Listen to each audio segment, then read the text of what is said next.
โกด Key ID វាអត់តាន់មានផងហ្នឹងមែនទេបាទខ្ញុំចូលអានសិនចូលអានហើយមិនក៏ត្រូវទៅចម្លងចូលអានចូលអានเนาะអាននៅកន្លែងណាអានលេខ1នោះអានសរុបអាន ID សរុបអូមានបញ្ចូលទេបានចូលណាអានជប់លេខរៀងទី1ហ៎បាទលេខរៀងទី1ជាប់ជើងឲ្យជាប់អូខេជាប់ណាតាអានជោគជ័យលឿនไหมកត់លេខទុកមកពីណាថតកត់លេខទុកមក21 89 801ចាំបានទេចាំទេហើយយើងបានKID អានេះលេខកូដតេឡេដំបងណាយ៉ាងមាននៅបតនេះអត់ដែលបានប៉ះពាល់វាទេឬក៏អត់ដែលបានបញ្ចូលតេឡេបន្ថែមឃើញទេ ECMID ហើយនឹង KID វាតែមួយឯងចឹងយើងបានលេខកូដមកឥឡូវចាប់ផ្ដើមអនុវត្តចម្លងតេឡេណាតេឡេយើងមានអានេះ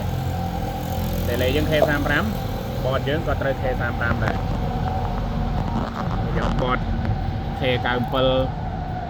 យកតេឡេ K97 មកដាក់ជាមួយនឹងបត K35 អត់ត្រូវទេរូបរាងតេឡេដូចគ្នាណារូបរាងតេឡេដូចគ្នាប៉ុន្តែចម្លងអត់កើតទេអញ្ចឹងបើសិនជាយើងអត់មានតេឡេផ្សេងនឹងយើងអាច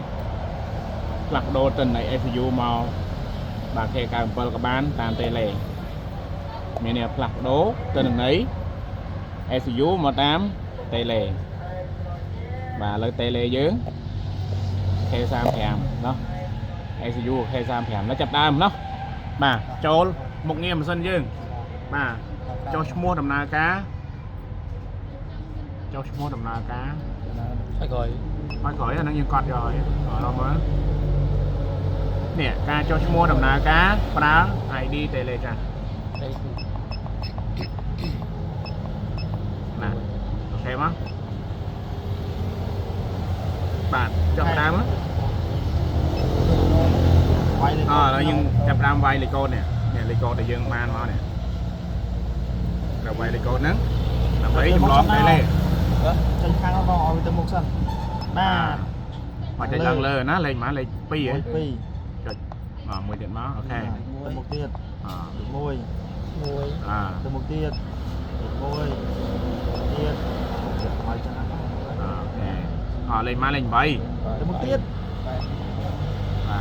ចុចហាមមកតាមគាត់ហើយគាត់ស្នឹកដៃលេខ8លេខ9ចេះខាងក្រោមមកខាងណាក៏បានដែរបាទខាងក្រោមហ្នឹងគាត់មកសាប់តាណាវិញមកចេះតាមចិត្តគាត់តាលេខ6ចុចខាងណាលឿនជាងចុចខាងហ្នឹងកុំដឹកគាត់បាទទៀងទាត់លេខតិចបងដូចគ្នាអត់21 11 89 801ត្រូវត្រូវទេបាទ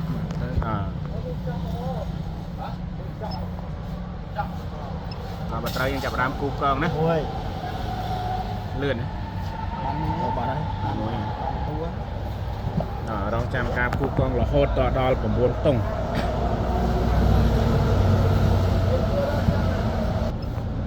បានណាបាន7ហើយណា8ហើយ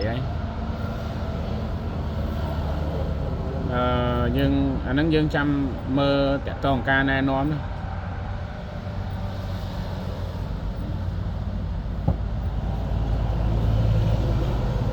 ជោគជ័យមក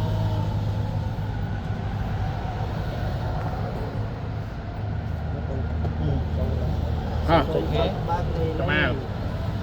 កំអានណាមួយអញ្ចឹងគេឲ្យយើងធ្វើម៉េចតែលេឲ្យវាលុបសញ្ញាបបតអញ្ចឹងបើសិនតែភ្លើងអានេះនៅក្រហមនៅពេលដែលយើងចាប់ដើមចម្លងអារលកសញ្ញាហ្នឹងក៏វាមិនបានស្គាល់គ្នាដែរណាអញ្ចឹងតេឡេយើងនៅពណ៌អីនៅពណ៌បៃតងអញ្ចឹងដាក់ឲ្យគៀកគ្នាមកបាទតោះឥឡូវយើងចាប់ដើមណាបាទយើងចុចអូខេមកហើយយើងមើលភ្លើងពណ៌បៃតងនៅលើតេឡេណាតោះចាប់ដើម ปอก khơi nhé lương lô nào đấy ออด เราใจเย็น